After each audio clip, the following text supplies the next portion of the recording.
Well, chapter 139 is here, and I think it's safe to say we're finally getting what we've been waiting for all this time. Hikaru's backstory. Well, sorta. Seems like Aqua wants to show it through the film, but in this chapter, we get to see what likely took place when I and Hikaru first met, along with something a bit darker. But I'll explain that the further we get into the video. The chapter itself starts with them filming a scene in the movie. It's I talking with Ichigo about having to take acting classes. As Ichigo says, they'll get plenty of offers for dramas and movies if I continues to do this well, so it's important to prepare now. Of course, I doesn't really seem to care, as she just says why not, as she continues to finish eating. That ends cut 66, invitation to a workshop. With that scene over, we then see them setting up for another scene, as one of the staff places a platform next to Ruby. She's a bit confused when she sees this, but Gotanda tells her that in the next scene, Aqua will show up.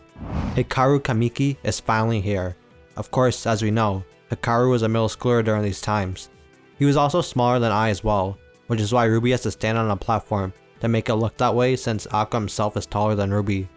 Ruby then begins brooding about Hikaru since he's the one who killed I. That pretty much confirms Ruby knows now about Hikaru, for those who are wondering. Like, you can see how dark her eyes are just thinking about him. But then Ruby then overhears Frill asking if one of the child actors prefers their real mother. A worker next to her says that if a child starts crying, the filming stops, which is why child agencies use well-behaved children for shoots. Then we get a funny and kinda cute scene of Taiki petting the child in Frill's arms, telling him who's playing a younger Taiki to do well. If you recall, Taiki and Frill are playing Seijuro and Airi.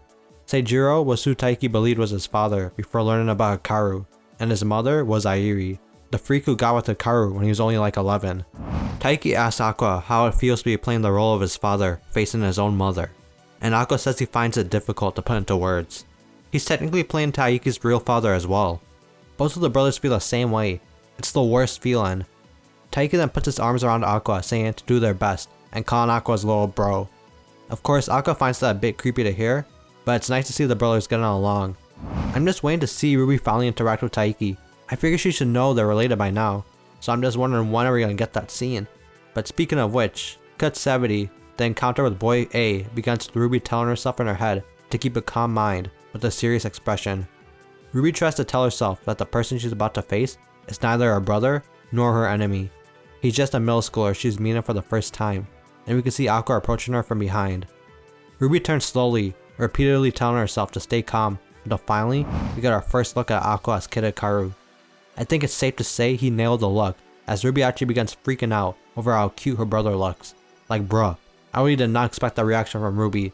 I thought she was really prepping herself to face Ai's killer, but she's actually just too infatuated with her own brother.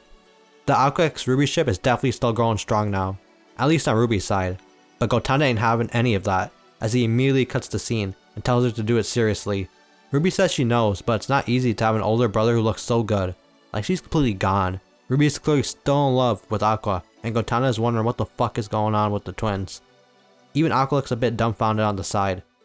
Fortunately, Gotanda continues trying to get Ruby to settle down, telling her that she should understand this scene better than anyone else, causing Ruby to look down as she realizes he's right. They start the scene again, and Ruby thinks to herself that yes, if this fated encounter between Ai and Hikaru never occurred, they might not have ever been born. Even further, Goro and Serena might not have been reborn into this world, or at least be Ai's children. If I had never even met Hikaru here, perhaps she wouldn't have died, if only he didn't exist.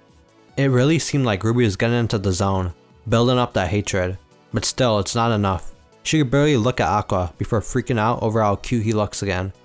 Ruby can't handle it and Gotanda has to cut the scene again.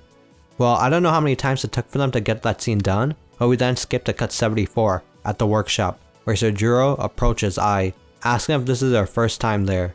He asks how was the workshop, and Ai replies in classic Ai fashion, stating it was so difficult she didn't understand anything at all. Seijuro wonders if there's anything difficult about it, and before Ai gets a chance to completely reply, someone else greets Seijuro. It's none other than Airi, who's played by Frill and holding baby Taiki. She actually tells him he's quite bold to flirt in front of his wife and child. Seijuro quickly reacts by calling that scandalous and tries to explain that it's not like that at all. He was just trying to do his job as an instructor. Meanwhile, Ai recognizes Airi from a morning drama. Airi gives this creepy close smile before introducing herself and baby Taiki. Seijuro says both Airi and Taiki are his pride and joy, which is actually pretty tragic if you think about it. Like bro has no idea he's being played. They're basically a theater family as Ai puts it, as Seijuro recalls that Ai is in her 3rd year of middle school. Understanding that, he turns around and grabs Hikaru who's facing away, saying that he'll let him teach Ai. Hikaru looked a bit startled hearing that, and he's like, what? You're talking to me? Seijuro says it's cause they're both close in age, so it should work out just fine. And Seijuro tries to reassure him by saying that you can discover things through teaching. It's all part of the experience. He then asks Ayuri if he's right, like she should already know from experience. She's silent for a second, thinking of something, before someone agreeing. Hikaru seems a bit surprised Ayuri agreed to it as well, which is interesting. Well, Ai just says she's counting on him, and Hikaru just has a worried expression on his face. All he says is yes before we see the two practicing together. Hikaru seems satisfied with Ai's performances, as we see him tell her she's doing okay. Meanwhile during the scene, Ruby thinks that he's such a beautiful, young, and cute child. He's just like a special jewel everyone will want to have, the definition of lookism. Ruby wonders if everyone sees her like that as well, or maybe sees Ai like that. We see her pinching Hikaru's cheeks at the same time, which is a bit strange considering they just met. Hikaru is like what's going on and eventually manages to get away, only to run into someone else.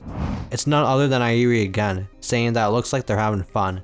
Then she asks a very sus question, wondering if Hikaru prefers younger and cute girls or someone who is married like her. Like, I think if you already know the context of the relationship, then you could kinda guess what's going on here. Especially since she was literally holding his child earlier. And to further put the nail in the coffin, Hikaru is quick to tell Ayuri that she's more beautiful. Ayuri thanks him, and then Hikaru looks suddenly stunned, with the chapter ending, as Ayuri literally puts her hand underneath his shirt and up his back, calling him cute. And like the narrator says at the end, the power of lookism can turn people into a monster. You know, I think it's safe to say that this might be a case of grooming. I'm just gonna say it. Like Ayuri clearly knows what she's doing here, especially touching him like that.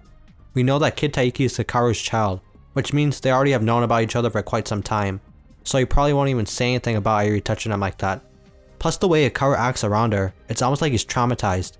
He's nervous, but is quick to give her a satisfying answer. When Seijuro said that sometimes you can discover things through being a teacher, and it's part of the experience, Ayuri probably experienced that with Hikaru when they made Taiki, to put it generously. So you could say that's probably why Ayuri was thinking about it so much.